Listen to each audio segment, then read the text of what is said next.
الحمد لله نحمده ونستعينه ونستغفره ونؤمن به ونتوكل عليه ونعوذ بالله من شرور أنفسنا ومن سيئات أعمالنا من يهد الله فلا مضل له ومن يضلله فلا هادي له ونشهد أن لا إله إلا الله وحده لا شريك له ونشهد أن سيدنا ومولانا محمدا عبده ورسوله أما بعد وقال النبي صلى الله عليه وسلم من تواضع لله رفعه الله أو كما قال عليه الصلاة والسلام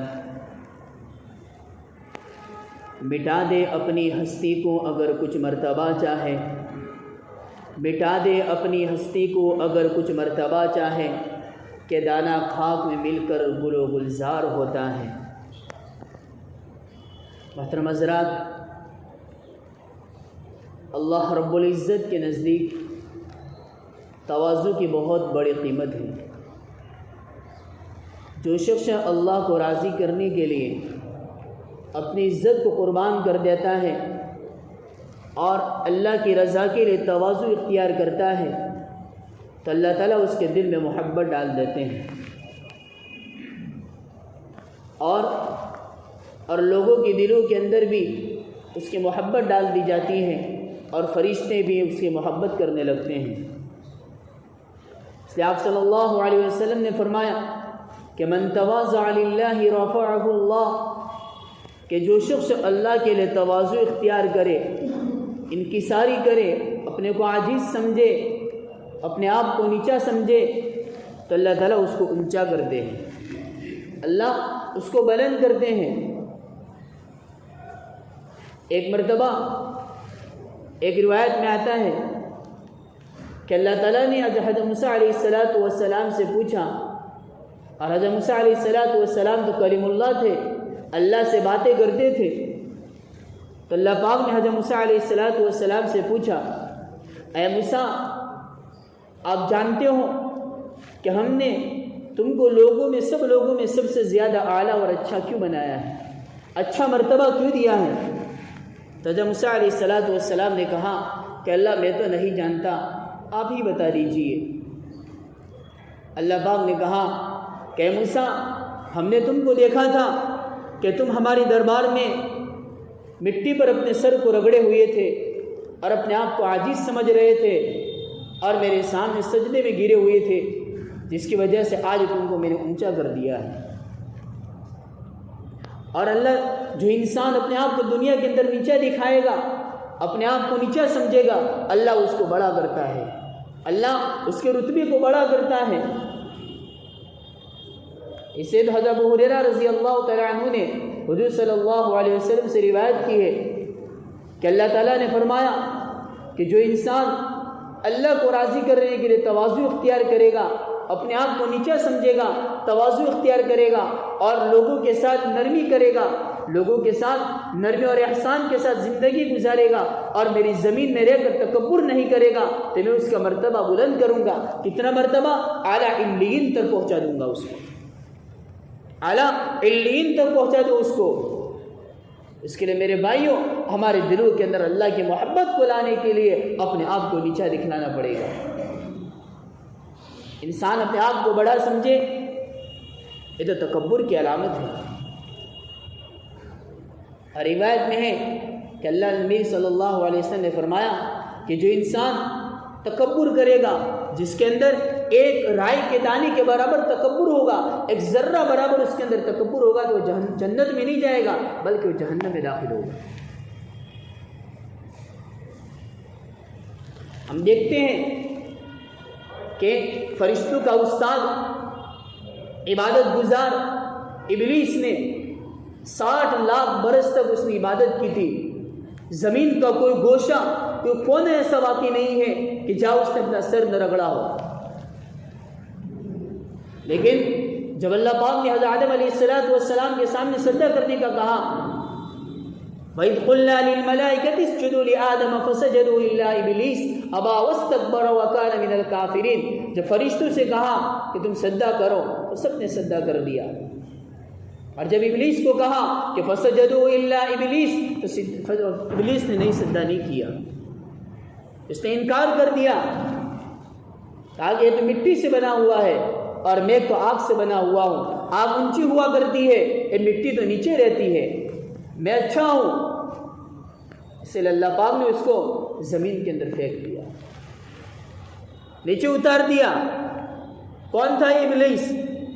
فرشتوں کا استاد تھا، کیسا عبادت گزار تھا کہ 60 لاکھ برس تک اس نے عبادت نہیں چھوڑی تھی، لیکن ایک مرتبہ ایک سجدہ نہیں کیا، تو ایک سجدہ نہ کرنے کی وجہ سے اللہ پاک نے اس کو دنیا کے اندر پھینک کر اور تمام دنیا والوں کو دشمن بنا دیا۔ تو میرے بھائی ذرا اندازہ لگاؤ کہ آج ہم لوگ صبح سے لے کر شام تک 5 نمازوں میں پورے دن کے اندر کتنے سجدے نہیں کرتے اللہ کو، کتنے سجدے نہیں کرتے ہیں، تو کیا اللہ ناراض نہیں ہوتا ہوگا؟ میرے بھائیوں اپنے آپ کو بڑا نہ سمجھو، بڑا ہے تو اللہ ہی ہے۔ اس سے قرآن کے اندر ہے کہ ان اللہ لا يحب المتکبرین، کہ اللہ تعالیٰ تو تکبر کرنے والے کو بھی پسند نہیں کرتے ہیں۔ کیا شیطان نے تو تکبر تو کیا تھا؟ آج میرا اور آپ کا کیا حال ہے؟ ایک چھوٹی سی چیز بنا دی، ایک چھوٹا سا مکان، ایک چھوٹی سی مسجد بنا دی، تو کیا کرتے ہیں؟ لوگوں کو دکھلاتے ہیں۔ حضرت ابراہیم علیہ السلام اور حضرت اسماعیل علیہ السلام نے جب کعبۃ اللہ کو بنایا، جب اس کی تعمیر کی، تو انہوں نے لوگوں کو اکٹھا نہیں کیا تھا کہ لوگوں آؤ چلو میں نے کعبہ بنایا دیکھ لو، نہیں، اللہ کو رجوع کیا تھا، اللہ سے کہا تھا کہ اللہ ربنا تقبل منا، اے رب میں نے بنا تو دیا تو اس کو قبول کر دے، ہم نے بنا تو دیا، اے اللہ تو اس کو قبول کر دے۔ آج میرا اور آپ کا کیا حال ہے؟ ایک 5 وقت کی نماز پڑھ لی، اپنے آپ کو نمازی سمجھ لیا۔ اس سے میرے بھائیوں اللہ کو تکبر کرنے والے پسند نہیں ہیں، بلکہ عاجزی اور تواضع کرنے والے پسند ہیں اللہ کو۔ ایک مرتبہ حضرت عمر بن عبدالعزیز رحمۃ اللہ علیہ اپنے کمرے کے اندر بیٹھے ہوئے تھے، پہلے زمانے میں ایسے لائٹ تو نہیں ہوا کرتی تھی، ایک چراغ جل رہا تھا اور بجھنے کے قریب تھا۔ خود حضرت عمر بن عبدالعزیز رحمۃ اللہ علیہ اپنی جگہ سے اٹھے اور اٹھ کر اس چراغ کو صحیح کر دیا۔ اگر وہ چاہتے تو اپنے خادم سے کہہ سکتے تھے کہ لوگوں اس کو صحیح کرو، لیکن نہیں، وہ خود اٹھے، اپنی جگہ سے اٹھ کر اس چراغ کو اچھا کیا، ٹھیک کر دیا۔ لوگوں نے کہا کہ حضرت آپ ہم کو تو کہہ سکتے تھے، تو انہوں نے کیا جواب دیا کہ میں یہاں بیٹھا تھا، اس وقت بھی عمر بن عبدالعزیز تھا، آج یہاں سے کھڑا ہو کر چراغ کو درست کر رہا ہوں، اس وقت بھی عمر بن عبدالعزیز ہی ہو۔ یہاں کھڑے ہونے سے میرا کوئی نام نہیں بدل جائے گا، میرے کام کرنے سے کوئی نام نہیں بدل جائے گا۔ حضرت عمر رضی اللہ تعالیٰ عنہ خلافت کا زمانہ ہے، حکومت ان کے ہاتھ میں تھی، اس وقت کیا حال تھا؟ جب سفر پر جاتے تھے، فلسطین کا سفر کر رہے تھے، فلسطین والے استقبال میں کھڑے تھے اپنی سواری پر، حضرت عمر بن الخطاب رضی اللہ تعالیٰ عنہ اپنے خادم کے ساتھ ایک اونٹ کے ساتھ چلے، اپنے خادم سے کہا کہ تھوڑی دیر اونٹ پر میں سوار ہوں گا اور تو اس وقت نکیل پکڑے گا، اور پھر جب میں اونٹ پر سوار ہوں اس وقت تو نکیل کو پکڑ کر چلیو۔ پہلے حضرت عمر بن خطاب رضی اللہ تعالیٰ عنہ اونٹ پر سوار ہوئے اور ان کا خادم نکیل پکڑ کر اونٹ کی رسی پکڑ کر چل رہا تھا، اور جیسے ہی فلسطین کے قریب پہنچنے کے قریب ہوئے، اتنے میں حضرت عمر بن خطاب رضی اللہ تعالیٰ عنہ نے کہا کہ اب میری باری آئی کہ تو اونٹ پر بیٹھ جا اور میں رسی پکڑ کر چلوں، میں رسی پکڑ کر چلوں۔ تو اس خادم نے کہا کہ حضرت امیر المومنین آپ اونٹ پر بیٹھے رہو، اس لیے کہ آپ کا وہاں استقبال ہوتا ہوگا اور آپ ایسے استقبال کے اندر اور آپ رسی پکڑ کر جاؤں گے؟ کہا کہ ہاں میں رسی پکڑ کر ہی جاؤں گا۔ اور انہوں نے حضرت عمر بن خطاب رضی اللہ تعالیٰ عنہ نے اونٹ کی رسی پکڑی اور اونٹ کی رسی کو پکڑ کر فلسطین کے اندر داخل ہوئے، اور سب استقبال کے اندر کھڑے تھے اور سب نے کہا کہ حکیم ہو تو ایسا ہی ہو، حکومت کرنے والا ہو تو ایسا ہی ہو، کہ اپنے آپ کو عاجزی ہے، اپنے آپ کو نیچا دکھلا رہا ہے، اپنے خادم کو اوپر بٹھایا ہوا ہے۔ یہ تھا میرا تواضع دوست، اللہ پاک نے اسی لیے تو حضرت عمر بن خطاب رضی اللہ تعالیٰ عنہ کو نوازا تھا۔ ایک مرتبہ حضرت عمر خطاب رضی اللہ تعالیٰ عنہ منبر پر تشریف لائے اور آ کر سب کو جمع کر دیا، سب صحابہ کو جمع کیا اور اپنے نفسوں کو کہا، اے عمر، ایک دن وہ تھا کہ تجھے بکریاں چرایا بھی نہیں آتا تھا، تجھے بکریاں چرانی بھی نہیں آتی تھی، تو سب کو دشمن سب کو ڈراتا تھا۔ آج ایک وعدہ مل چکا جس کی وجہ سے تو اپنے آپ کو بڑا سمجھ لیا، بس اتنے الفاظ کہہ کر نیچے اتر گئے۔ تو صحابہ نے تعجب سے پوچھا، اے امیر المومنین، آپ نے ہم سے کچھ کہا نہیں؟ کہا، حضرت امیر المومنین نے کہا کہ میں نے کہا، میں نے میرے نفس کو کہا آپ کے سامنے، اس لیے کہ میں آپ کے سامنے ایک جنگ ہونے والی ہے جس میں مال غنیمت آئے گا، اور میرے نفس سے یہ کہہ رہا تھا کہ مال غنیمت جو آئے گا وہ تو لے لینا، میرا نفس کہہ رہا تھا کہ مال غنیمت جو ملے گا وہ تو لے لینا اور دوسروں کو چھوڑ دینا، اس نے میرے اپنے نفس کو دبا رہا تھا۔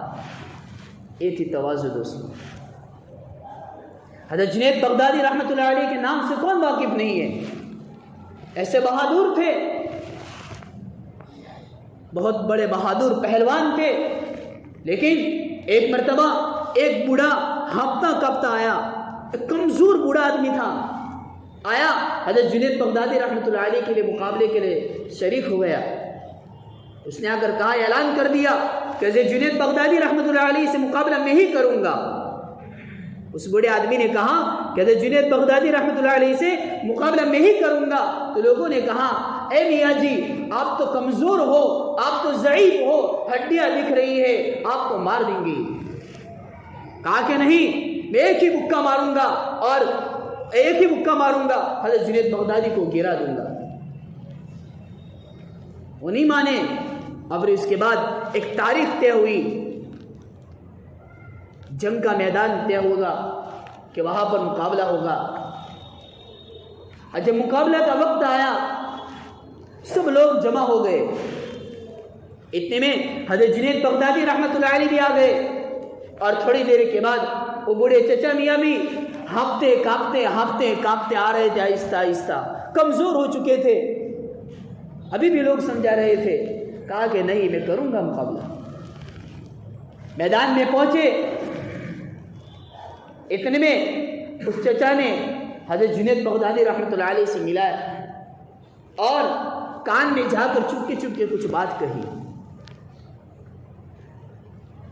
چچا نے یوں کہا تھا کہ جنید میاں، میں جانتا ہوں کہ آپ بہادر ہو، میں کمزور ہوں، میں ضعیف ہوں، لیکن میرے اندر فاقے ہیں، میرے گھر کے اندر پریشانیاں ہیں، اور میں یہ بھی جانتا ہوں کہ اگر آپ اس مقابلے کے اندر جیت جائیں گے تو آپ ہی کو انعام ملے گا اور مجھے نہیں ملے گا۔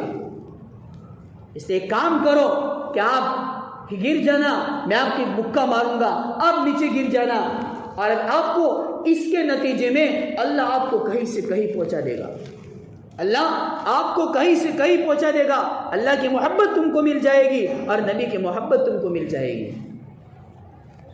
اور یہاں مقابلہ شروع ہوا۔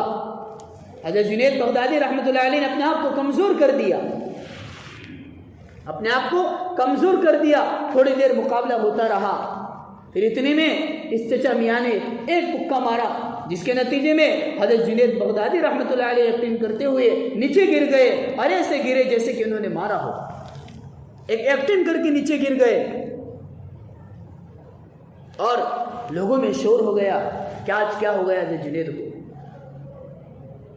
اور پھر اس کے بعد انہوں نے چچا میاں نے حضرت جنید کو دعا دی۔ اس دعا کے نتیجے میں اور اس عاجزی کے نتیجے میں اللہ نے ان کو یہاں تک درجہ دے دیا، اللہ نے ان کی یہاں تک عزت رکھ دی کہ آج ان کے مر جانے کے بعد بھی لوگ ان کی یاد کرتے ہیں۔ دوستوں، کہاں سے ملا؟ یہی تواضع سے ملا، یہی عاجزی سے ملا، تکبر سے نہیں ملا۔ نمرود اس نے تکبر کیا تھا، جس کے نتیجے میں اس کو کس نے مارا تھا؟ ایک مچھر نے دماغ میں گھس گیا، کاٹتا رہا، اور کیا کہہ رہا تھا نمرود؟ کیا کہہ رہا تھا اپنے خادمی سے کہ میرے سر کی مالش کرو، یعنی کہ میرے سر پر مارو۔ جب تک اس کے سر پر مارا جاتا تھا تو کیڑا جو سر کے اندر گھس گیا تھا وہ بیٹھ جاتا تھا، اور جیسے ہی مارنا چھوڑ دیتے تھے وہ کیڑا اس کے دماغ کو خراب کر دیتا تھا، اندر جا کر کاٹتا تھا، جس کے نتیجے میں وہ پاگل ہو گیا تھا۔ فرعون نے کیا کیا تھا؟ تکبر تو کیا تھا، فقال انا ربکم الاعلی، اپنے آپ کو رب سمجھ رہا تھا۔ اللہ نے اس کو بھی پھینک دیا۔ اس میرے بھائیوں، اللہ تکبر کرنے والوں کو پسند نہیں کرتے ہیں۔ اپنے آپ کو نیچا دکھلاؤ، عاجزی سمجھو، اپنے آپ کو کمزور سمجھو، دوسروں کو اچھا سمجھو، دوسروں کو حقیر مت سمجھو۔ آج تو الٹا ہو چکا ہے، اپنے آپ کو اچھا سمجھیں گے اور دوسروں کو حقیر سمجھیں گے۔ کسی نے ایک دکان کھول دی، ہمارے نوکر نے ایک دکان کھول دی، تو میرے پاس کام کرتا تھا، دکان کھول دی اس نے، یہ تکبر ہے دوستوں۔ اللہ نے تجھے بھی مال دیا ہے، اللہ نے اسے بھی مال دیا ہے، اللہ تجھے ہی کھلا رہا ہے، اسی کو بھی کھلا رہا ہے، تو اپنے آپ کی زندگی کیوں برباد کر رہا ہے؟ اپنی زندگی کو کیوں برباد کر رہا ہے؟ میرے بھائیوں، اپنی زندگی کے اندر تواضع کی صفت پیدا کرو۔